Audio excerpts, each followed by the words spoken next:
अहो उपकार जिनवर नो कुंद नो ध्वनि देहन जिन कुंद ध्वनि दाता अहो श्री गुरु कहान। आज आप और हम सभी हमारे सभी के परम उपकारी युग पुरुष पूज्य गुरुदेव श्री की 133वीं मंगलकारी जन्म जयंती पर्व मनाने के लिए एकत्रित है। पूरे देश और विदेश में गुरुदेव श्री के मंगल जन्म जयंती का ये पर्व मनाया जा रहा है। गुरुदेव के 2 जन्म हुए थे एक जन्म में। एक जन्म जिसकी चर्चा हम लोग कर रहे हैं वो इस देह का जन्म हुआ था और उस दिन का नाम था बैसाख शुक्ल द्वितीया विक्रम संवत 1946। और उसके बाद एक और जन्म गुरुदेव का हुआ और वो जन्म था विक्रम संवत 1991 भगवान महावीर स्वामी की जयंती जन्म करने। देखिए इसमें मैं नहीं कह रहा हूं ये बात, युगल जी साहब के शब्दों में ये बात आपके सामने रखता हूं। वही तूफान वाली कविता का अंतिम चरण है। अरे वीर के जन्म दिवस पर भूतल का अभिशाप मिट गया। अरे वीर के जन्म दिवस से एक नया इतिहास जुड़ गया। अंधकार में युग सोता था, घुटती थी जीवन की श्वासें, पानी में भी पड़े हुए थे हरे मीन युग युग के प्यासे।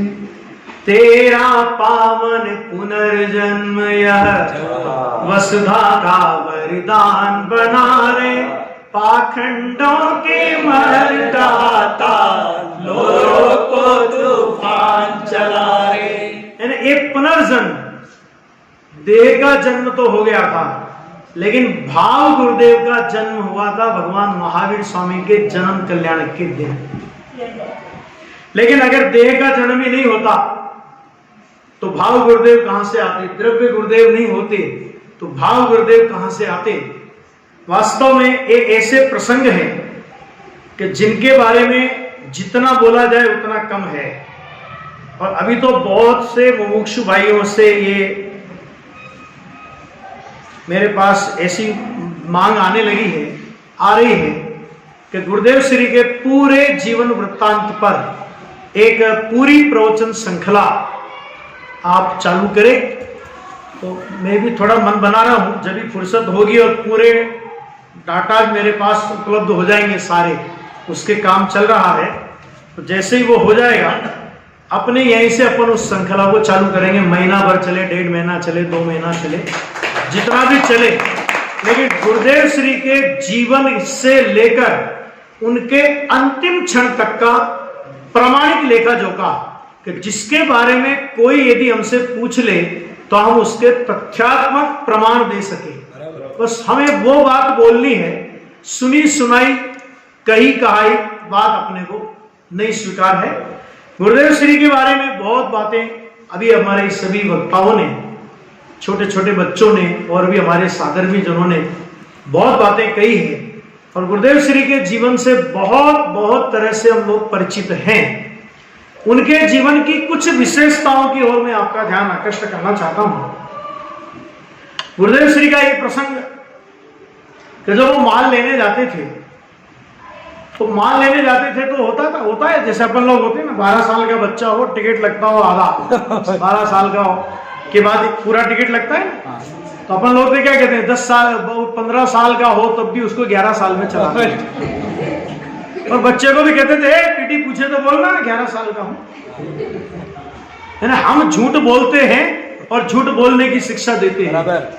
गुरुदेव श्री के साथ में जो माल लेने के लिए गया, गुरुदेव ने कहा इस माल का लगेज बना के लाओ। साथ वाले ने कहा महाराज क्या बात करते हो आप, अरे यहां से हम बंबई से हम बैठ जाएंगे तो कौन पूछने वाला है, और कॉलेज में जाएंगे तो वहां तो रेलवे मास्टर अपनी जान पहचान का है ही, सब अपने ही कि कोई पूछने वाला हो कि नहीं हो, राजकीय नियमों का उल्लंघन हम नहीं कर सकते, बराबर। अनीति का हमें एक भी पैसा नहीं चाहिए। ऐसा ही एक प्रसंग बना जब गुरुदेव श्री दुकान करते थे तो एक पुलिस वाला है, और जैसा कि पुलिस वालों का स्वरूप और स्वभाव होता है, उनने कहा बख्शीश दीपावली का इनाम, तो गुरुदेव ने कहा 8 आने निकाल के दे दी। उस जमाने में 8 आने भी कम नहीं होते थे, ठीक है ना। एक वो कहे 1 रुपया लूंगा, गुरुदेव ने कहा भैया हम सीधे साधे व्यापारी, तुमसे हमारा कोई काम तो पड़ता नहीं, हम तुम्हें किस बात का 1 रुपया दूं, कह नहीं मैं तो 1 रुपया लूंगा। वो भी जिद पे अड़ गया, गुरुदेव भी जिद पे अड़ गया, मैं लेना है तो ये 8 आने, नहीं लेना है तो ये रास्ता पड़ा है। पुलिस वाला गुस्से में होकर गुरुदेव से चला गया, और जब वो गया तो पुलिस वाले होते हैं ना, कुछ भी कर सकते हैं, तो गुरुदेव के ऊपर उसने एक अफीम का झूठा केस लगा दिया। गुरुदेव की करुणा का दृष्टांत आपको बता रहा हूं मैं इससे, कि गुरुदेव का व्यक्तित्व इतना गजब का था, तो उस पर उन्होंने, उस पुलिस वाले ने उन पर अफीम का केस लगा दिया कि अफीम का धंधा करते हैं। केस बड़ोदरा की कोर्ट में चला, और बड़ोदरा की कोर्ट में जैसे ही गुरुदेव, तो क्योंकि भगत कहलाते थे बचपन से, वो सारे प्रसंग तो अभी लेने का अवसर नहीं है, तो भगत कहलाते थे, तो सारे वो भागीदार और उनके भाई ये सब सोचे कभी गुरुदेव ये क्या भगत जी महाराज क्या बोलेंगे, पता नहीं क्या कहेंगे, क्या होगा, सब चिंता में मग्न। जैसे ही गुरुदेव कोर्ट के अंदर गुरुदेव ने प्रवेश किया, और उस जमाने का अंग्रेज जज, क्योंकि उस समय देश आजाद नहीं हुआ था, उसने गुरुदेव को देखा, अभी गुरुदेव से कुछ पूछा नहीं, गुरुदेव से कुछ सुना नहीं, लेकिन गुरुदेव को देखते ही उसने कहा कि इसको, इस महापुरुष को कौन लेकर गया है कोर्ट में, ये महापुरुष अफीम का धंधा कर सकता है, संभव ही नहीं। इनको कटघरे में खड़ा नहीं रखो, इनको बाहर रह करके अपनी बात कहेंगे।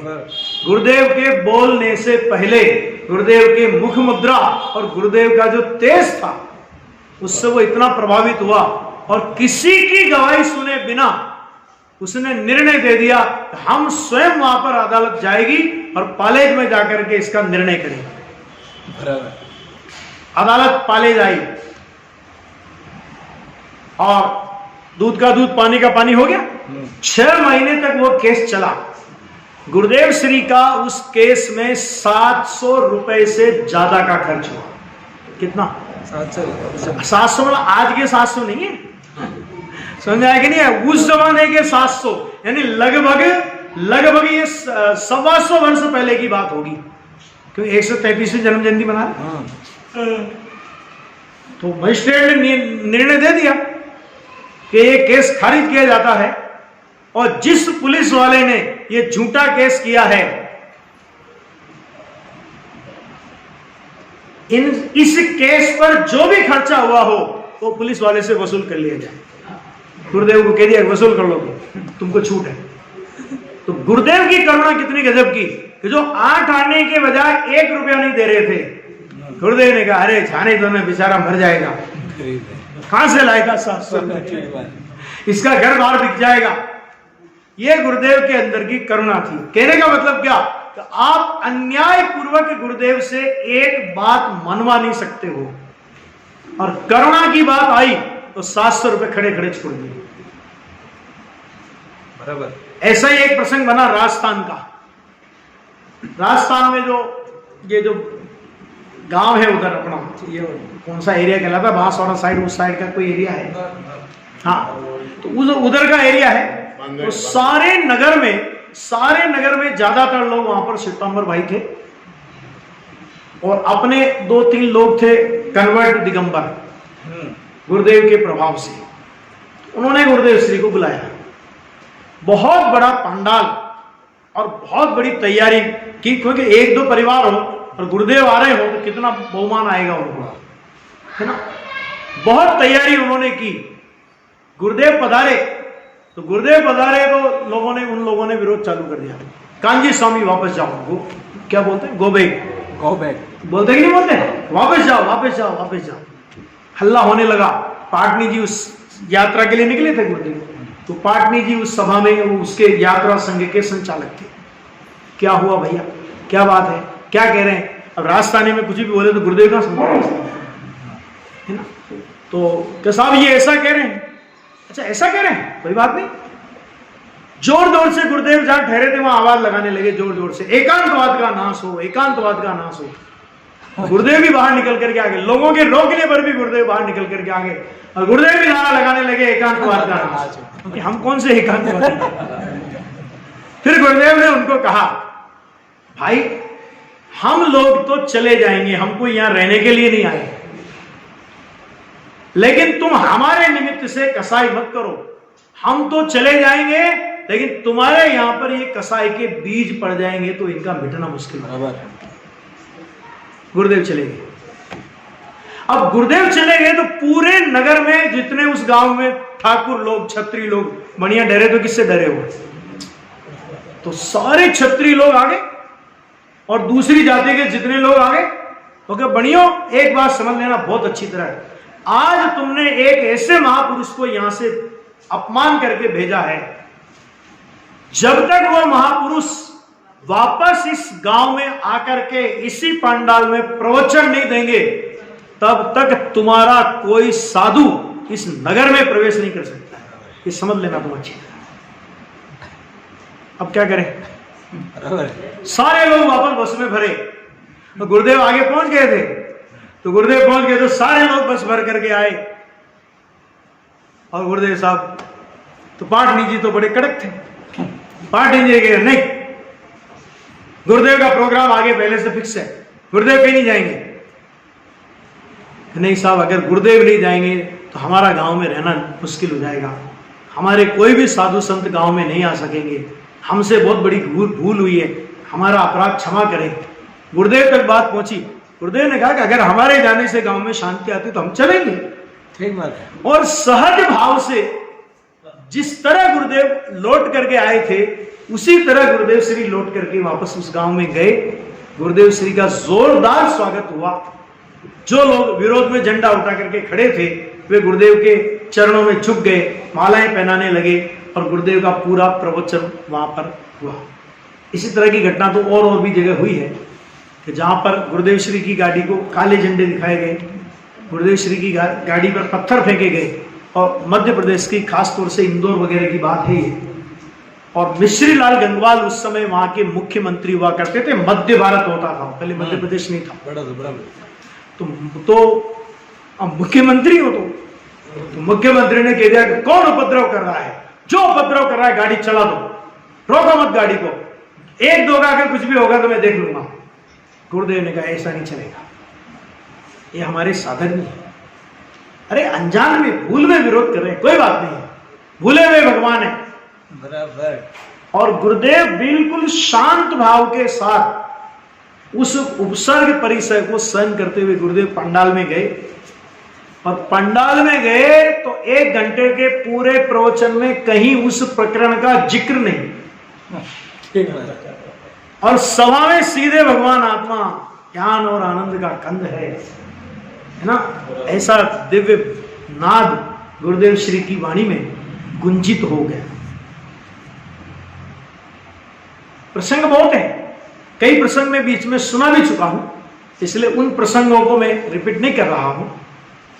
तो ऐसे अब ये एक बात और आती है कि ये जो विक्रम संवत 1978 में समय सार मिलने की बात आती है, तो वो इसमें 2 बातें हैं। विक्रम संवत 1978 में समय सार मिला, ये बात तो जगत प्रसिद्ध है कि दामोदर सेठ, और दामोदर सेठ कौन था पता है? गुरुदेव जिसके लिए कहते थे घनी विपरीत दृष्टि, मानो सारे लोग सुधर गए होंगे, वो अकेला सेठ नहीं सुधरा। गुरुदेव जब श्वेतांबर स्थानकवासी संप्रदाय में थे तब भी गुरुदेव का विरोध करता था। गुरुदेव कहते थे कर्म से बंध नहीं होता, मैंने राग से राग के कारण, मैंने कर्म के कारण राग नहीं होता, कर्म के कारण ऐसा कुछ नहीं। वो सब तो तत्व ज्ञान की बात आती थी ना, उसको नहीं स्वाद हुई। लेकिन गुरुदेव के सामने बोल नहीं सकता था। तो जो भी हुआ तो वो तो जब वो तो दिया, लेकिन उसके पहले विक्रम संवत 1977 में भी गुरुदेव को समय सार हाथ में आया था। मैंने आपको अभी 5-7 दिन पहले प्रवचन में बताई थी, है ना। लेकिन देखो उपादान की जागृति कि 77 में भी गुरुदेव श्री को समय सार हाथ में आया। ये गुरुदेव के प्रवचन में जब मैंने ये बात सुनी, ये बात मैंने किसी से सुनी तो थी, लेकिन मैंने कहा जब तक कोई प्रमाण नहीं मिले, फिर गुरुदेव के प्रवचन में इस बात का प्रमाण मिला, तब मैं ये बात अब आपके सामने रख रहा हूं। तो जब वो समय सार गुरुदेव को मिला तो गुरुदेव ने कहा अभी समय नहीं, अभी समय नहीं है, ये कह करके उसको रख दिया। और विक्रम संवत 1978 में जब वो समय सार मिला, कुछ पन्ने पलटे, और पन्ने पलटने के साथ ही सेठ यह तो अशरीरी होने का शास्त्र है। आगे बात समझ, कहां से बोला? श्वेतांबरों के सारे आगम पढ़ चुके थे। 45 आगम श्वेतांबरों के मान्य आगम हैं, और उसमें से 32 आगम स्थानकवासी संप्रदाय मान्य करता है। उसमें उनका एक भगवती सूत्र सबसे महत्वपूर्ण ग्रंथ है, उसको गुरुदेव ने 17 बार पढ़ा था। इतना आगम पढ़ा, लेकिन गुरुदेव के मुख से कभी एक उद्गार नहीं निकला कि इसमें सम्यक दर्शन होने की कोई बात नहीं है। बल्कि वो ये कहते थे कि जैसे जैसे हम इन आगमों को पढ़ते हैं, हमारी शंकाएं और बढ़ती जाती हैं, और बढ़ती बराबर आ गया। और जहां ये समय सार हाथ में आया, कुछ पन्ने पलटे, अभी पूरा समय सार नहीं पलटा, कुछ पन्ने पलटे, और सेठ अशरीरी होने का शास्त्र है।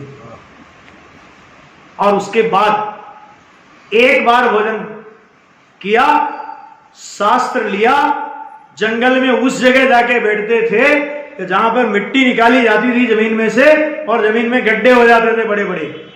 उन गड्ढों में जाकर के गुरुदेव बैठ जाते थे ताकि कोई ढूंढने आए तो गुरुदेव मिले नहीं। ठीक है ना।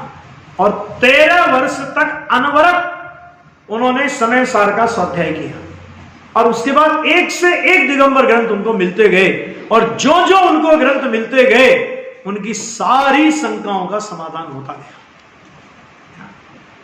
एक बार उनका शिष्य बोलता था, उनका गुरु भाई, क्योंकि गुरुदेव का चरित्र बहुत कड़क था, इतना कड़क कि गुरुदेव जहां आहार लेने जाते थे, जब तक गुरुदेव आहार लेकर के चले नहीं जाएं, तब तक उन घर वालों की कपकपी छूटती नहीं थी। थोड़ा सा भी गुरुदेव को लगे कि ये मेरे निमित्त से बना है, तो गुरुदेव बोलते थे, हमने कई दिन बिना पानी के, कि हमें पता लगा कि पानी हमारे निमित्त से गर्म किया इन्होंने, तो बिना पानी के मात्र छाछ और रोटी से काम चलाया। और ऐसा भी गुरुदेव के जीवन में बना है। तो ये इतने कड़क कड़क पालन करते थे, तो उनके गुरु भाई उनको कहते थे कि कितना भी कठोर से कठोर चारित्र का पालन करो, लेकिन अगर हमारे अनंत भव केवली परमात्मा ने देखे हैं, तो उसमें से एक भी भव कम नहीं होगा। गुरुदेव ने 70 में दीक्षा ली थी, विक्रम संवत 70 में, और गुरुदेव बोले कि नई नई दीक्षा थी, तो हम क्या बोले? तो 1 साल तक तो गुरुदेव कहते हमने ये बात सुनी, और उसके बाद तो फिर सिंह दहाड़ गया। क्या बोले गुरुदेव? गुरुदेव बोले तुम केवल ज्ञानी ने देखे, जिसके अनंत भाव देखे होंगे, उसका एक भी भाव कम नहीं होगा। बात तो ऐसी ही है, लेकिन तुम ये बताओ कि तुम्हें केवल ज्ञानी के स्वरूप का निर्णय है क्या? या तुम केवल ज्ञानी ने अनंत भाव देखे होंगे? तो केवल ज्ञानी जगत में है, और केवल ज्ञान का विषय संपूर्ण 3 का 3 लोक के पदार्थ हैं। ऐसे केवल ज्ञान के स्वरूप का तुमको निर्णय है, या केवल शास्त्र की सुनी सुनाई पढ़ी पढ़ाई बात करते हो? यदि तुम्हें केवल ज्ञान के स्वरूप का निर्णय है, तो हम कॉल करार करके तुमसे कहते हैं कि जिसको केवल ज्ञानी के स्वरूप का निर्णय है, उसके अनंत भाव केवल ज्ञानी ने देखे ही नहीं। क्यों नहीं देखे? कि जिसके अनंत भाव होते हैं, उसको केवल ज्ञानी के स्वरूप का निर्णय नहीं होता। इस तरह बोलती बंद कर, फिर भी लोग नहीं माने, और इसी प्रकार की बातें उठाते रहे। तो गुरुदेव ने कहा ऐसा संप्रदाय हमें नहीं चाहिए, ऐसे गुरु हमें नहीं चाहिए। गुरु के खिलाफ विद्रोह कर दिया। आज चलता है ना हमारी गुरु परंपरा, बात तो सही है लेकिन हमारी गुरु परंपरा है, सड़ी गली परंपराओं को गुरु परंपराओं के नाम पर ढोते हैं लोग। बराबर। उस समय गुरुदेव दहाड़ गए, हमें ऐसा संप्रदाय नहीं चाहिए और हमें ऐसा गुरु नहीं चाहिए, और छोड़ करके पालीहाट चले गए अकेले। जवान उम्र थी, 23-23.5 साल की उम्र में दीक्षा ले ली। 25 साल का जवान, साल 2-3 साल की बात होगी। तो सारे सेठिया पहुंचे समाज संप्रदाय के, और बड़ी मुश्किल से मना करके गुरुदेव को लाए। उन्होंने कहा आज से हम किसी के साथ ठहरेंगे नहीं। गुरुदेव ने बोले क्यों? गुरुदेव बोले मैं किसी को साधु मानता ही नहीं था, मैं कैसे नमस्कार करूंगा। जो भी अंदर से एक क्रांति उनके अंदर में मच गई। और उसके बाद तो भाई समय सार मिलने के बाद और दिगंबर ग्रंथ मिलने के बाद तो फिर जो क्रांतियां हुई, फिर अपने भाई को बुलाया उन्होंने, खुशहाल भाई, जिन्होंने उस जमाने में गुरुदेव को जब दीक्षा दिलाई गई थी, 108 साल हो गए दीक्षा को लगभग, है ना। तो जब दीक्षा दिलाई थी उमराला में, पहले तो गुरुदेव को मना ही किया था खुशहाल भाई ने। खुशहाल भाई गुरुदेव के लिए सगाई का संदेश आया। बहुत अच्छे घराने की लड़की, गुरुदेव को राजकुमार जैसे लगते थे। 90 साल की उम्र में भी जब गुरुदेव को लोगों ने देखा तो उस समय भी उनका चेहरा दमकता चमकता था, है ना। तो जवानी में कैसे गुरुदेव रहे होंगे वो तो आप हम सोच सकते हैं। राजकुमार लगते थे, सबको गौरव लगता था कि कौन इनको दीक्षा लेने वाला है, मोतीचंद सेठ का लड़का दीक्षा लेने वाला है। सब गौरवान्वित होते थे कि मैं दीक्षा दूं, मैं दीक्षा दूं, मैं दीक्षा दूं। गुरुदेव ने हीराचंद महाराज को पसंद किया, और वो जो खुशहाल भाई के मना करने के बाद खुशहाल भाई ने कहा कि तुमको दीक्षा मत लो, तुमको दुकान धंधा नहीं करना है, मत करो, आजीवन आपकी आजीविका की व्यवस्था की जिम्मेदारी मेरी। घर में रहो, स्वाध्याय करो, लोगों को सुनाओ, समझो, समझाओ। लेकिन गुरुदेव तो नक्की कर चुके थे। तो उस जमाने में 1800 रुपए खर्च किए। कितने साल पहले? 100 साल पहले। अब उस जमाने के रुपए की आज की कीमत क्या होगी आप लगा लेना, वो मुझे नहीं बताना। उन खुशहाल भाई को बुलाया, गुरुदेव ने कहा भाई आ मार्ग साचो नहीं, ये मार्ग सच्चा नहीं है, हूं एमा रहवानो नहीं, मैं इसमें रहने वाला नहीं हूं। अब खुशहाल भाई को गुरुदेव के प्रति बचपन से बहुत अनुराग था। तो खुशहाल भाई बोले प्रभु, भाई वो तो उस समय तो साधु मानते थे ना उनको, तो बोले प्रभु ये मार्ग सच्चा नहीं है, तो इसमें आप अपने को नहीं रहना। आप परिवर्तन करना चाहो परिवर्तन करना, लेकिन आपकी प्रतिष्ठा बहुत है, आपकी प्रतिष्ठा बहुत है, इसलिए जो कुछ भी करो धीरे धीरे करना, ठीक है। देखो ये आया इसमें, देखो इसमें ये युगल जी ने लिया है, इसको बहुत अच्छे से लिया है, वो आपके सामने मैं पढ़ के सुनाता हूं।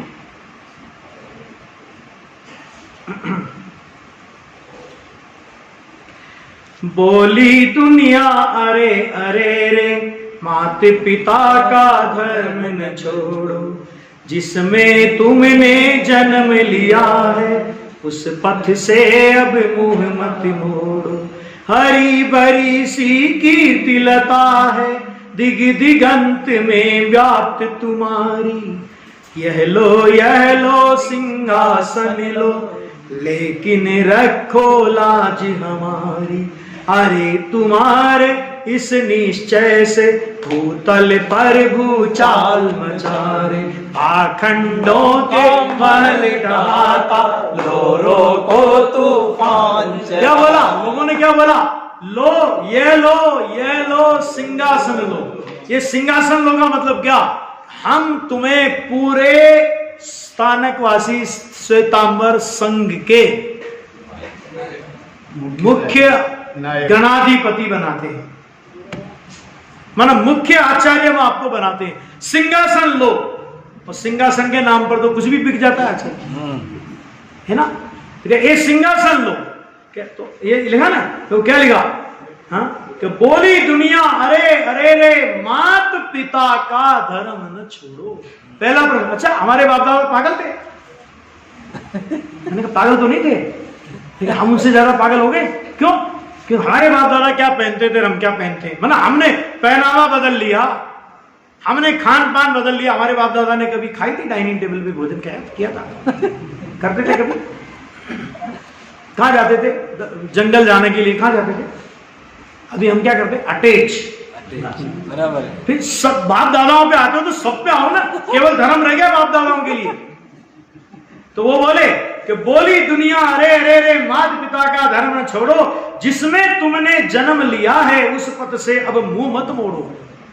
और ऐसे तुम सामान्य आदमी नहीं हो, हरी भरी सी कीर्ति लता है, दिग दिगंत में व्याप्त तुम्हारी,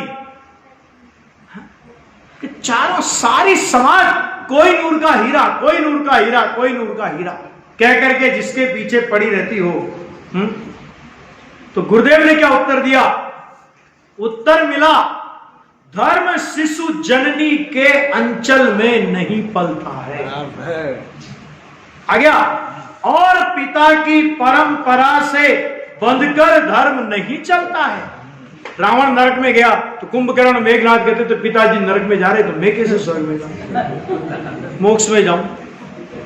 नहीं चलता है क्या पिताजी की परंपरा से? माता के अंचल में धर्म पलता है, पिता की परंपरा से धर्म चलता है। अरे लोक की सीमाओं को, तुम माता पिता की बात कर रहे हो, ये धर्म तो लोक की सीमाओं को, क्या कह रहे हैं, अरे लोक की सीमाओं को छोड़ धर्म का स्पंदन चलता।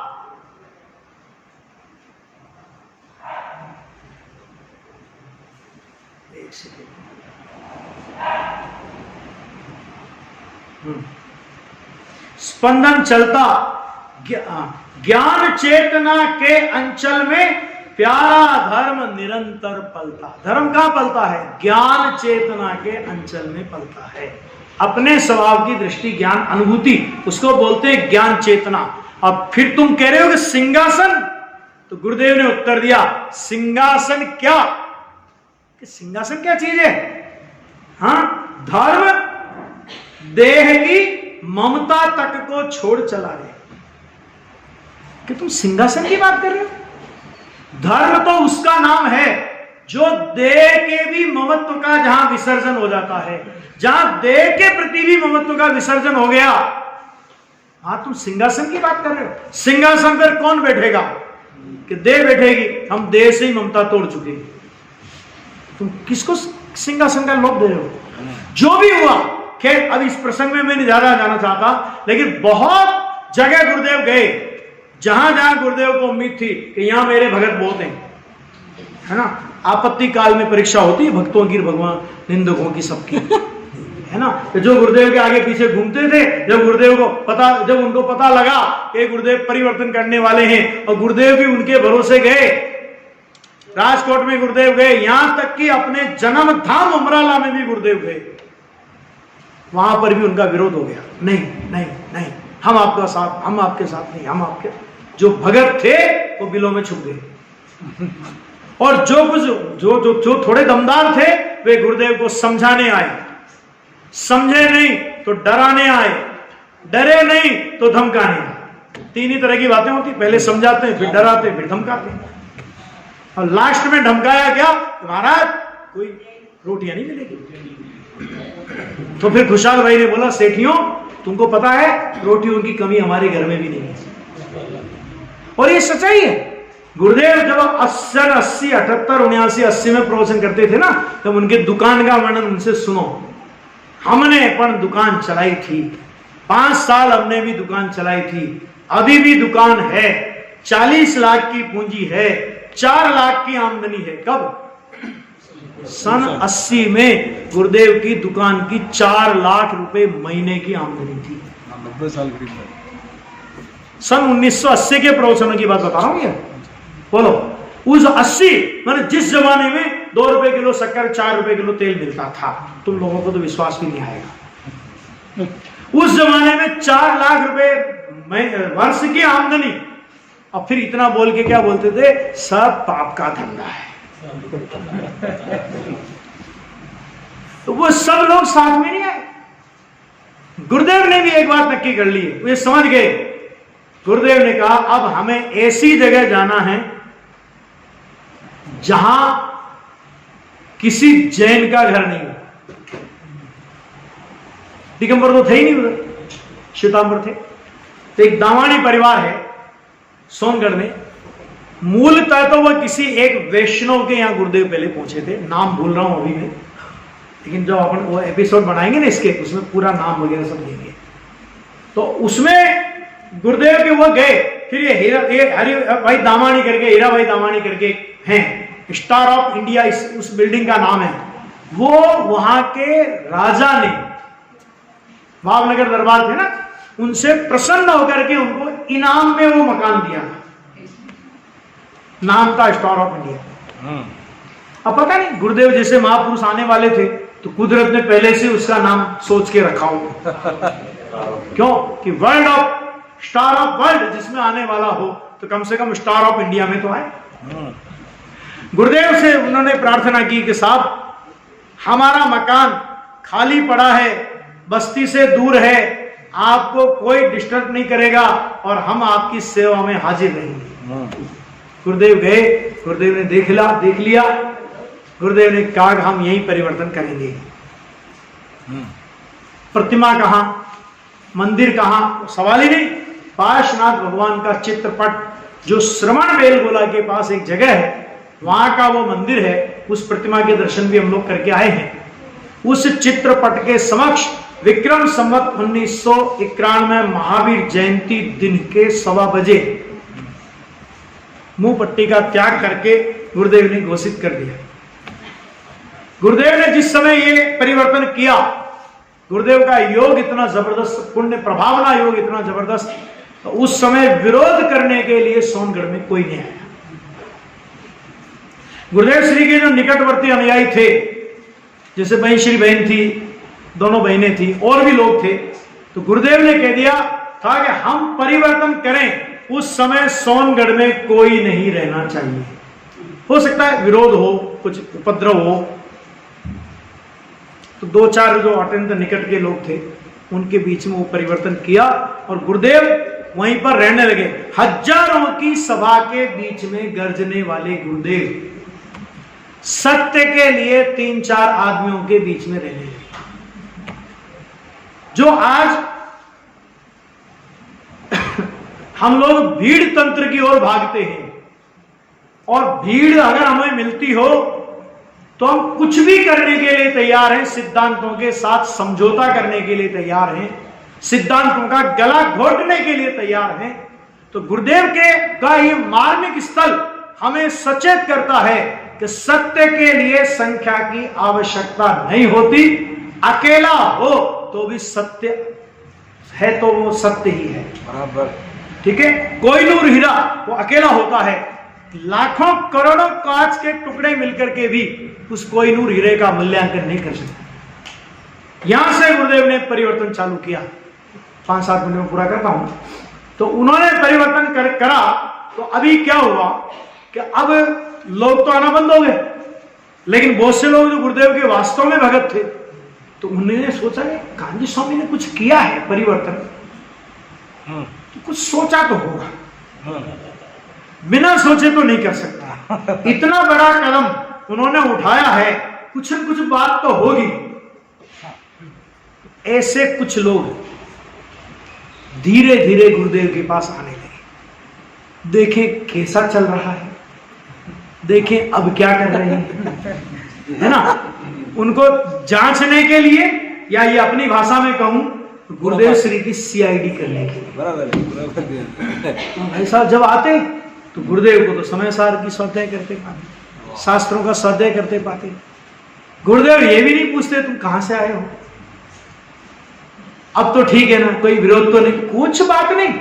गुरुदेव कहते भाई, नाम तो सबके जानते थे गुरुदेव, भाई सांभळो शू कहे छे आचार्य कुंद कुंद, आत्मा ज्ञान और आनंद का खंड है। ऐसी तत्व की बात, और तत्व की बात के अलावा कुछ नहीं। तो जो आता वो उन्हीं का होकर के चला जाता। भाई साहब समझाने के लिए तो बापूजी तक को भेजा था, रामजी भाई तक, जिसके लिए ये बोलते थे कि भरी दोपहरी कोर्ट में अंग्रेज जज को तारे दिखा देने वाला वकील अगर कोई है तो रामजी भाई मानेकचंद। इतना जबरदस्त था। उस समय 1 घंटे की फीस 200 रुपए हुआ करती थी उनकी उस समय, समझ ला। 1 घंटा कोर्ट में जाएंगे ना, 200 रुपए रख ले, समझा गया। गुरुदेव से जब वो भी गुरुदेव श्री से प्रभावित हो गए, वहीं रह गए। सबसे पहले श्वेतांबर पर्यूषण आता है अपने दिगंबर दस इलेक्शन के पहले। तो एक रायचंद भाई करके बोटाद में है, उस जमाने में नाम चलता था, बहुत ग्रस्त परिवार था, बहुत प्रभावशाली व्यक्तित्व था, जिनके लिए गुरुदेव बाद में कहते थे, प्रवचनों में ये सब लोग बैठते थे ना, ए बदा स्थानक वासियों ना अग्रेसरी हता, फिर बोलते थे भूत निगम नहीं से, फिर बोलते गुरुदेव भूत निगम नहीं से, है ना। वो 50 व्यक्तियों को लेकर के पहली बार उसी पर्यूषण में, जिसमें गुरुदेव ने परिवर्तन किया था चैत्र में, और मैंने सावन भाद्र में ये पर्यूषण आ जाते इनके, है ना। तो 50 लोगों की को लेकर के आए, और जैसे वो आए और पूरे समाज में धमाका। अब जो लोग थोड़ा छिपे बैठे थे, आना चाहते थे, लेकिन वही होता है ना, पहले कौन पहले कौन पहले कौन पहले कौन, जाना तो सबको है, पहले कौन जाए, सूरवीरता कौन दिखाए, सबको डर लगता था समाज बाहर कर देगी, है ना। उस समय भी थे ऐसे लोग, आज ही थोड़ी हमें बेटी रोटी विवाद तोड़ने वाले, है ना। अरे आज तो खाली मुंह से बोलते हैं, उस जमाने में तो सच में तोड़ दिया था लोगों ने, बराबर है। आपको पता है भंडारी जी और तखतराज जी ये मुमुक्षु बन गए थे, दिगंबर मंदिर बना दिया था इनने, समाज से बाहर कर दिया उन लोगों ने, और इन्होंने 21 या 41 हजार रुपए भरे, तब समाज में लिया। उन्होंने कहा कि धर्म तो हम नहीं छोड़ेंगे, हाँ समाज में तुमको लेना है, तुमको पैसा डंडे करना है, कर दो हमारे। तो ये कोई समस्या आज की नहीं है, रोटी रोटी व्यवहार की, वो चिंता नहीं करो। आज तो बोलते हैं, क्योंकि रोटियां बेटियां किसकी कहां रुक रही है वो कोई बताने की जरूरत नहीं है मुझे, इसलिए वो तो आज तो बोलने की बात रहेगी। लेकिन उस जमाने में बाबूभाई के साथ ऐसा हुआ, बाबूभाई की दिगंबर, बाबूभाई वाली समाज तो दिगंबर थी ना, गुजरात समाज दिगंबर समाज 20 पंथी थी, और जब बाबूभाई वाला धड़ा अलग हुआ, गुरुदेव का अनुयायी हुआ, तो बाबूभाई के पूरे समाज का उन्हीं के दूसरे समाज ने बाइकाट कर दिया था, रोटी बेटी व्यवहार बंद। और बहुत सी जगह तो आज भी उनके यहां ऐसा चलता है, आज भी ऐसा चलता है। क्या कर लोगे? तो ऐसी मेरी बात हुई थी एक बार, अपने तखतराज जी साहब से कलकत्ता गया तो बात हुई, तो उन्होंने कहा पंडित जी कुछ चिंता ही नहीं, अब हमारे लिए तो पूरा मुमुक्षु समाज खुल गया ना, हमें क्या चिंता है। और हमारा एक भी लड़के की शादी नहीं हुई हो, या हमारी एक भी लड़के की शादी नहीं हुई हो, नहीं ले, हमारी समाज वाले नहीं ले तो नहीं ले, क्या फर्क पड़ा, नहीं दे तो नहीं दे, क्या फर्क पड़ा, हमारे लिए पूरा मुमुक्षु समाज खुल गया, है ना। और आज वो पूरे मुमुक्षु समाज का प्रतिष्ठित परिवार है, बबूतमल जी भंडारी का परिवार, तखतराज जी, ये सब पूरा प्रतिष्ठित परिवार है, इसमें क्या दम है। खैर वो सब हुआ, तो जब जो आने लगे उसके बाद भाई साहब अगला जो पर्यूषण आया उसमें तो जगह ही कम पड़ गई, और वहां पर एक गुरुकुल है, गुरुकुल में जगह लेकर के गुरुदेव के प्रवचन कराने पड़े। अब लोग आने लगे, और जो भक्ति का प्रवाह टूट गया था वो बढ़ गया। तो रामजी भाई ने नक्की किया कि अपने को एक जगह लेनी है, एक स्वाध्याय मंदिर बनाना है, और गुरुदेव के लिए रहने के लिए कमरा बनाना है। गुरुदेव से कहा कि साहब हमारी ऐसी भावना है। गुरुदेव ने कह दिया मेरे भरोसे मत बनाना, तुम बनाओ और मुझे उसमें रहना ही पड़े, तुम्हारे प्रतिबंध में नहीं हूं, मेरा मन पड़े तो रहूं, मेरा मन पड़े तो जंगल में चला जाऊं। राम जी भाई भी चतुर थे, वकील थे ना, तो उन्होंने कहा गुरुदेव आप केवल एक बार पधारो, बस आपको रहना कि नहीं रहना वो बाद में नक्की करेंगे, अब एक बार पधारो। और 3 वर्ष 3 महीने 15 दिन स्टार ऑफ इंडिया में रहने के बाद गुरुदेव श्री स्वाध्याय मंदिर बनके तैयार हो गया था। गुरुदेव श्री पधारे, गाजे बाजे के साथ पूरा संघ गुरुदेव को लेने के लिए गया। उसी समय ब्रह्मचारी शीतल प्रसाद जी वहां पर थे सोनगढ़ में। और जो गुरुदेव जहां पे प्रवचन करते हैं, जहां पे अभी गुरुदेव का वो रहता है ना आसन प्रवचन का, तो उसके एक पीछे अपने यहाँ जैसा बनाया नहीं, ऐसा वो बनाया हमारी। हाँ, तो उसमें बहिन श्री के हाथ से समय सार परमागम की स्थापना हुई। गुरुदेव ने उद्घाटन किया सदैव भवन का,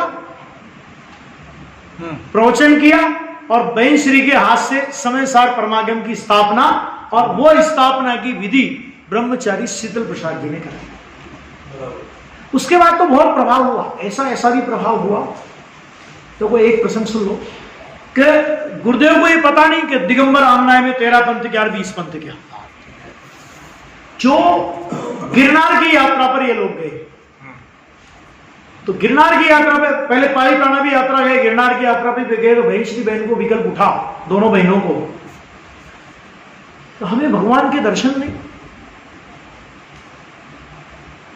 सोनगढ़ में भगवान के दर्शन का भी विरह, सदैव मंदिर बना था, मंदिर नहीं बना था उस समय तक, मंदिर बनना चाहिए। गुरुदेव की भी अंदर से भावना थी, लेकिन गुरुदेव कभी किसी को कुछ बोलते नहीं थे, ये मंदिर बनाओ, ये करो, कुछ नहीं बोलते। गुरुदेव की भावना लेकर के, बहन श्री की भावना लेकर के नन्नालाल जस्सानी परिवार, उस जमाने का करोड़पति परिवार, वो गए गुरुदेव के पास, साहेब हमको यहां पर एक मंदिर बनाने का भाव होता है, आप अनुमति दें। गुरुदेव ने कहा बनो। उस समय पंडित राम प्रसाद जी थे, दक्षिण से थे, 20 पंथी वो। और शुरू में जो उस मंदिर की जो विधि विधान हुए ना, शिलान्यास वगैरह की, वो सब 20 पंथी विधान से हुए थे, क्योंकि उसमें दिगंबर तो कोई जाते नहीं थे वहां, पता भी नहीं था इनको भी दिगंबर की ये परंपरा वो परंपरा, गुरुदेव से पढ़ते भी नहीं थे। तो जो भी हुआ, वो पंडित जी आए, तो उस पंडित जी ने एक बात कही थी वहां पर कि एक नियम है कि मंदिर की खाट मोड़ बोलते हैं ना अपन, तो नींव खोदते हैं और नींव वापस भरते हैं। तो अगर भरने में मिट्टी बढ़ जाए तो वो स्थान शुभ माना जाता है, और घट जाए तो अशुभ माना जाता है। प्रतिष्ठा पाठ का नियम, ऐसा ये लोग बोलते हैं, अपने को पता नहीं है, इसलिए मैं कोई कंफर्म नहीं करता हूं कि ऐसा है, लेकिन प्रतिष्ठा पाठ में ऐसा बोला जाता है कि आप पत्थर मंदिर के लिए नींव खोदो, और नींव खोदने के बाद वापस उसको भरोगे ना, तो अगर उसी मिट्टी को भरो, और अगर मिट्टी ऊंची उठी रहे तो शुभ माना जाता है। ऐसा हुआ। तो वो पंडित राम प्रसाद जी ने यहां पर यह घोषणा की, उस जमाने में जब कोई सोच नहीं सकता था, 97 में मंदिर बना था, उसके 1-2 साल पहले की बात है, कि भाई ये जिस भूमि पर इस मंदिर का शिलान्यास हो रहा है, मुझे लगता है प्रतिष्ठा पाठ के हिसाब से कि इस भूमि से जैन शासन की बहुत बहुत प्रभावना होने वाली है। वो मंदिर बना, प्रतिष्ठा हुई, भगवान आए, भगवान लेने के लिए बहन श्री बहन को भेजा, नानालाल भाई जसानी गए। किसको भेजे? दिगंबर प्रतिमा कैसी होती कोई जानता भी नहीं। जो भी गए, अब गए तो ये भी पता नहीं कि प्रतिमा का ऑर्डर देके आएंगे कि लेके आएंगे, क्या होगा क्या नहीं होगा, कोई नक्की नहीं था। बहन श्री को जल्दी थी, हमारे तो मंदिर जल्दी से जल्दी बनना चाहिए, मंदिर जल्दी से जल्दी बनना चाहिए। तो एक नाटा जी के यहाँ प्रतिमा रखी थी, 3 प्रतिमाएं किसी दूसरे के यहाँ के लिए, एक प्रतिमा इनको पसंद आ। बहन श्री ने कहा तुमको जो करना है करो, लेकिन प्रतिमा तो हम यही लेंगे, और ये प्रतिमा लेके हम जाएंगे, और प्रतिमा हमारे साथ गाड़ी में जाएगी, ट्रेन में। और उस जमाने में ऐसे ट्रेन में ले जाया नहीं जाता था, ऑर्डर लेना पड़ता था। सवारी गाड़ी में ऐसे कैसे ले जाओगे तुम, है ना। अब जिद के आगे बहनों की जिद, हमको तो साथ में लेके जाना है, भगवान को हमको तो साथ में लेके जाना है। अजमेर से ऑर्डर लिया गया, और प्रतिमा ले जाने की तैयारी हो गई। उधर गुरुदेव को रात्रि में एक स्वप्न आता है। स्वप्न में 3 लाइटें जलती हुई देखते हैं और सुबह उठ करके गुरुदेव घोषित कर देते हैं, મને એમ લાગે છે કે ભાઈનો 3 प्रतिमाओं લઈને આવે છે। 3 प्रतिमाएं लेकर के आते हैं और सारे संघ को भेज दिया, जाओ भाई, गाड़ी तो वही चलती थी, तो जाओ सब। और सब लोग आए और प्रतिमा लेकर के आ गए। प्रतिमा गुरुदेव के कमरे के सामने वाले कमरे में विराजमान कर दी। पर मंदिर तो बनेगा तब, प्रतिष्ठा होगी तब। अब गुरुदेव को एक ही काम रह गया, भोजन करे, प्रतिमा के पास आके बैठ, प्रवचन करे, प्रतिमा के पास आके बैठ जाए। मैंने ऐसी भक्ति किसी ने देखी? किसी के पास है ऐसी भक्ति? गांव के सब, छोटा गांव है ना, तो छोटा गांव कितना सा गांव है आज भी। अब तो बड़े बड़े बंगले बन गए, बाहर के लोग रहने लगे, क्या है, छोटा सा गांव। तो अब छोटे छोटे गुरुदेव को तो सब जानते हैं। गुरुदेव के सबका धंधा गुरुदेव से चलता था, व्यापार धंधा सब गुरुदेव की वजह से चलता था, है ना। और स्वामी जयंती में जब हम लोग गए थे, हमने अधिकतर लोगों की दुकानों पर गुरुदेव के चित्र देखे। आज भी देखते, सब्जी मंडी आज भी देखते। तो अभी हुआ क्या कि कोई भी आवे, ए भाई गुरुदेव हाल है, दूर खिड़की से देख ले किसी को, यहाँ आओ, तुमने भगवान देखे, हमारे भगवान देखे, ऐसा चलो मैं दिखाऊं। और हाथ पकड़ पकड़ करके लोगों को लावे और भगवान दिखावे। इतना अंदर से प्रमोद, इतना अंदर से प्रमोद। और खूब जो कुछ हुआ, बहुत धूमधाम से प्रतिष्ठा हुई और भगवान विराजमान हो गए। लोगों ने कहा, राजकोट वाले आए सबसे पहले कि साहब अब तो मंदिर बन गया, अब तो सब काम हो गया, अब तो आप धर्म प्रभावना के लिए विहार करो। हम राजकोट का आमंत्रण लेके आपके पास आए, राजकोट पधारो। गुरुदेव ने मना कर दिया, 1 साल तक हम कहीं नहीं जाएंगे। भगवान हमारे यहाँ पधारे हैं, हम खूब भगवान की भक्ति करेंगे। जो लोग देखो, सिद्धांत का प्रतिपादन और भूमिका की परिणति। सिद्धांत कहता है शुभ राग कैसा भी हो बंध का कारण है। ये 100% इस पर जोर और इतना कड़क भाषा में गुरुदेव प्रवचन करें और प्रवचन के तुरंत बाद गुरुदेव भक्ति में आके विराजमान हो। ये साधक की भूमिका। वीतरागी देव शास्त्र गुरु परद्रव्य है, सच्ची बात है, लेकिन परद्रव्य होने पर भी जैसे अपने को अपने पाप के निमित्त भूत परद्रव्यों के पालन पोषण का परिणाम आता है और आना चाहिए, लौकिक भूमिका वो भी हमारी जिम्मेदारी है ना। इसी तरह धर्मात्मा की भूमिका में और धर्म की रुचि जिसे करनी हो उसकी भूमिका में भी वीतरागी देव शास्त्र गुरु के प्रति अर्पणता का परिणाम ना आवे, बहुमान का परिणाम ना आवे, भक्ति का परिणाम ना आवे, उनके प्रति उल्लास भाव से प्रवर्तन ना करे, ऐसा कभी नहीं हो सकता, है ना। सिद्धांतों की बात तो कुछ कह ही नहीं सकते, इतने ग्रंथों का अध्ययन किया आप और हम सोच नहीं सकते। 37 ग्रंथों पर तो प्रवचन किए, 9000 घंटों के आज हमारे पास प्रवचन उपलब्ध है। बहुत लोग बहुत प्रकार के आरोप लगाते रहे, कभी भी no reply is the best reply, उत्तर नहीं देना ही सबसे बड़ा उत्तर है, और कभी किसी का उत्तर नहीं दिया। यहां तक कि जब पंडितों ने चैलेंज किया, फूलचंद जी ने, पंडित फूलचंद जी सिद्धांत शास्त्री ने वो चैलेंज अंगीकार कर लिया, हम करेंगे चर्चा, जयपुर खाने चर्चा। गुरुदेव ने मना किया, वो तो गुरुदेव ये आप पर आक्रमण नहीं है, ये जिन शासन पर आक्रमण है। आप जिन शासन की बात बोल रहे हो, व्यक्तिगत आप पर आक्रमण किया होता हम नहीं बोलते, आप पर नहीं, जिन शासन पर आक्रमण है हम चुप नहीं बैठेंगे, हम चर्चा करेंगे। गए जयपुर गए, जयपुर जाने के बाद पहले चैन सुखदास जी के यहाँ गए, उन्होंने कहा पंडित टोडरमल जी के मंदिर जाना चाहता हूं। पंडित टोडरमल जी के मंदिर में गए, जहां पंडित जी की स्वाध्याय चलती थी, वहां जाकर के प्रतिज्ञा की, पंडित जी तुम्हारी नगरी में आया हूं, जिन शासन की लाश तुम्हारे हाथ में है। और खुल करके चर्चा हुई।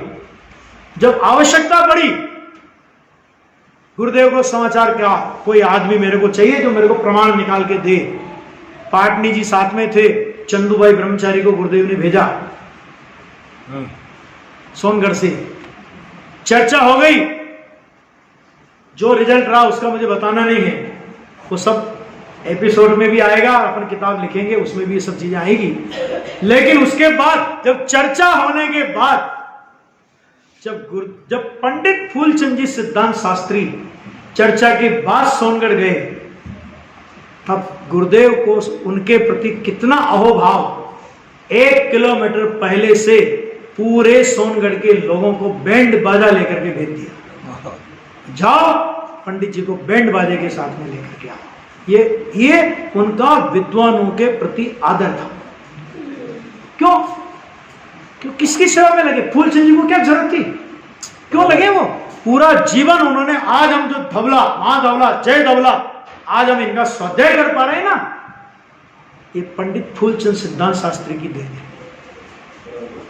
गुरुदेव श्री के विरोध में उठती हुई आवाजों को चुप करना, लोग कुछ भी चिल्लाते रहे, लेकिन उस समय मुंह तोड़ जवाब देना, और वो भी आगम के आलोक में, व्यक्तिगत आक्षेप प्रक्षेप नहीं। तुम लिखित में प्रश्न दो, हम लिखित में उत्तर देंगे, और लिखित रूप में 3 दौर में चर्चा होगी, और चर्चा होने के बाद दोनों पक्ष मिलकर के छपाएंगे। ये सब नक्की करा। एक अकेले फूलचंद जी थे, तो गुरुदेव को भी उनके प्रति बहुत बहुमान का भाव रहता था। इसलिए नहीं, लेकिन उनकी तत्व ज्ञान के प्रति, जिनवाणी के प्रति समर्पणता का प्रभाव है ना। छोटे से छोटा बच्चा है, एक अभी अपना एक दिलीप भाई करके कलकत्ता में, उस समय गुरुदेव के टाइम पे वो 10-12 अपना 8 साल से गुरुदेव के प्रवचन सुनता हूं ना मैं, तो 12 साल के बच्चा था, 12 साल के थे दिलीप भाई, तब से लेके 15-16 साल तक की उम्र तक के। कई बार दिलीप भाई प्रवचन में बोले, एक लाइन गुरुदेव की बोले, देखो छोकरो કેટલી સરસ बात करे छे। उसके पिताजी को, उनके दादाजी को बोलते, ये तुम्हारा छोकरा तुम्हारा कान काटेगा। तो उस छोटा सा बच्चा अगर तत्व की बात बोलता है, तो उसके प्रति गुरुदेव को होगा, उस बच्चे की प्रशंसा में गुरुदेव को आपको 50 काय के अष्टपौड़ के प्रवचन पढ़ेगा, कम पूरे प्रवचनों 20 जगह कम से कम उस दिलीप भाई की प्रशंसा की होगी। सोगानी जी की प्रशंसा के लिए तो कहना ही नहीं है। मेरा शिष्य मेरे से पहले मोक्ष जाएगा, और मेरा नमस्कार मेरे शिष्य को, ऐसा गुरु कोई मिलेगा? बहुत सारी बातें हैं, अनर्गल आरोप भी बहुत लगे, मुनिराजों को नहीं मानते, फलाना ऐसा करते हैं, वैसा करते हैं, बहुत बहुत प्रकार के आरोप लगे। और आरोप लगने के बाद भी गुरुदेव की ये धारा निरंतर चल रही है।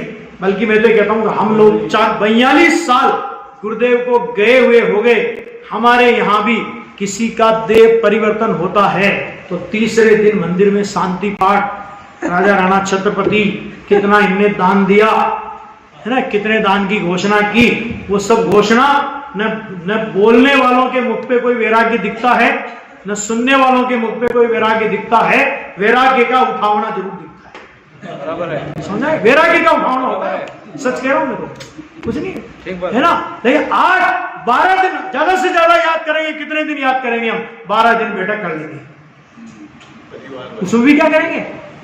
12 दिन क्या करेंगे कि बेटा तू दुकान खोल, हम घर में बैठे। जिसने जीवन भर हमारे लिए पाप कमाया, हम उसके लिए 12 दिन दुकानें बंद नहीं कर सकते। 12 दिन दुकान बंद रख करके तत्व ज्ञान की चर्चा क्यों नहीं कराऊं, वैराग्य की चर्चा क्यों नहीं कराऊं, क्यों नहीं सम्मिलित हुए? लेकिन नहीं, लेकिन आज गुरुदेव को 42 वर्ष के बाद भी हम लोग रोजाना याद करते हैं। अपने घर में कोई 12 किया हो तो याद बता लो, और हम तो करते ही हैं, बराबर है। जो जो हमसे ज्यादा मतभेद रखते हैं ना, तो वो हमसे ज्यादा याद करते हैं। क्यों? क्या करे भैया, रोजी रोटी का सवाल है। हमारे लिए तो कांजी स्वामी आजीवन रोजी रोटी की व्यवस्था कर गए, ठीक है? तो कोई कुछ नहीं है। इससे आप समझ लो कि हमारे गुरुदेव की ताकत कितनी होगी। मैं एक बात और कहता हूं, कि नामधारी हमारा मुमुक्षु हो, नाम का मुमुक्षु हो कोई। कई बार कहता हूं ये बात सुन लो कि नाम का मुमुक्षु हो, भले 6 द्रव्य 7 तत्व का नाम नहीं आता हो, केवल ये पता हो लोगों कि ये मुमुक्षु मंडल का आदमी। अब वो आदमी किसी महा डिग्रीधारी नाम नहीं लेना चाहिए कि सभा में पहुंच जाए, और जब पहुंच जाए तो लोग उंगली से दिखाते आज तो मुमुक्षु है, और उन तक पहुंच जाए बात तो 2 तरह की प्रतिक्रिया होगी कि थोड़ी सभ्यता वाले होंगे, शालीन विचारधारा के होंगे, तो 1-2 बार सभा में भगवान आत्मा आ जाएगा, समय सार की गाथाएं भी आ जाएंगी, है ना। मानो वो शालीनता का परिचय देंगे कि भाई कोई मुमुक्षु आया है, समय सार का प्रेमी मेरी सभा में आया है, मैं 1-2 बात समय सार की बताऊं, इसको पता तो पड़े मैं भी समय सार जानता हूं, तो ऐसा मत समझना। और दूसरी तरह के होंगे, तो मुझे कहने की जरूरत नहीं, मुझसे ज्यादा आप जानते हैं, ठीक है। ये मैं तो ये कहता हूं, ये हमारे गुरुदेव की शक्ति का परिचय है कि जिनका नामधारी आदमी भी केवल नाम का मुमुक्षु हो कदाचित, और वो भी जब इतनी ताकत रखता है कि उनके प्रवचन की दिशा बदल दे, शालीनता या अशालीनता जिस रूप में भी, लेकिन दिशा को परिवर्तित करने की सामर्थ्य रखता हो, तो हमारे गुरुदेव अगर युग की धारा बदल दें तो इसमें क्या आश्चर्य है। गुरुदेव कभी युग के अनुसार नहीं चले, क्योंकि महापुरुष वो नहीं होते जो युग की लकीर पर चलते हैं, लेकिन महापुरुष वो होते हैं जो एक लकीर बनाते हैं और उस वक्त पूरा युग चलता है। गुरुदेव श्री ने जब मुनिराजों के प्रति बहुत बातें कही, लेकिन जिनको जो कुछ जचना था वो जचा, नहीं जचना नहीं जचा, लेकिन हम लोगों ने एक प्रयास किया था कि गुरुदेव ने कम से कम हमको गुरुदेव को प्रमाण पत्र नहीं दिलाना कि मुनि भक्त थे, लेकिन समाज में जो दूषित वातावरण बनता है,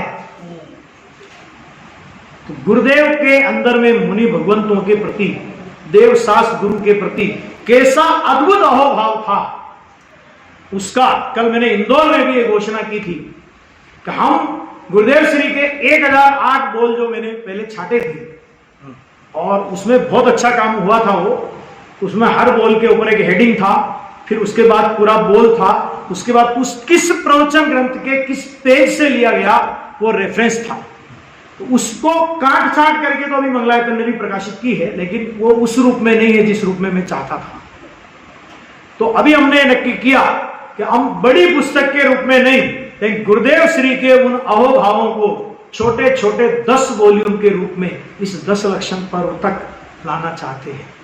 समाज में हम समाज को सुधार नहीं सकते, लेकिन हमारे गुरु की अच्छाइयां अगर हम समाज तक पहुंचा सके और समाज को ये सोचने पर विवश कर सके कि गुरुदेव तो मुनि को मानते हैं, और अगर गुरुदेव किसी को नहीं मानते तो जिनको नहीं मानते हमें उनके बारे में सोचना पड़ेगा। ये वातावरण अगर हम बना सके तो एक बहुत बड़ी उपलब्धि हमारी होगी। हम अपने निर्णय में दृढ़ रहें, और गुरुदेव ने जो वीतरागी तत्व ज्ञान हम लोगों को परोसा है उसकी चर्चा तो इतनी ही हरि अनंत हरि कथा अनंता वाली बात है, लेकिन समय की मर्यादा को ध्यान में रखते हुए मैं अपनी इस चर्चा को यही विराम देता हूं। हम सभी लोग गुरुदेव श्री के द्वारा प्रतिपादित इस वीतरागी तत्व ज्ञान को समझें, सुने और अपने जीवन में प्रतिदिन गुरुदेव की वाणी को सुनने का अभ्यास डालें। क्यों? क्योंकि गुरुदेव की वाणी को सुने बिना मात्र वक्ताओं के भरोसे ये जिन शासन चलने वाला नहीं है। बराबर, ये समझ लेना बहुत अच्छी तरह। मैं अपने को भी सम्मिलित कर रहा हूं उसमें, ऐसा न समझना, ठीक है ना। हम सोचते हैं हमने तो उनका सुन लिया, उनका सुन लिया, उनका सुन लिया। गुरुदेव की जिस मतलब कहां किस बात पर कितना कैसा वजन देना है, ये गुरुदेव के अलावा कहीं नहीं।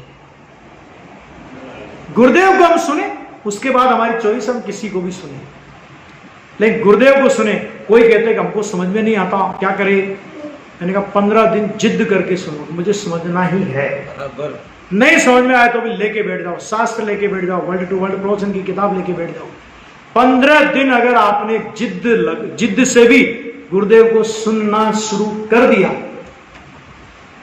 16वें दिन से गुरुदेव ही समझ में आएंगे। बराबर, समझ आ गई बात? बस इतना ही मुझे कहना है। जो बातें आपको अच्छी लगी हो उन्हें ग्रहण करें, जो नहीं लगी हो उन्हें निर्माल्य द्रव्य की तरह यहीं छोड़ दें। शेष चर्चा अपन बाद में करेंगे।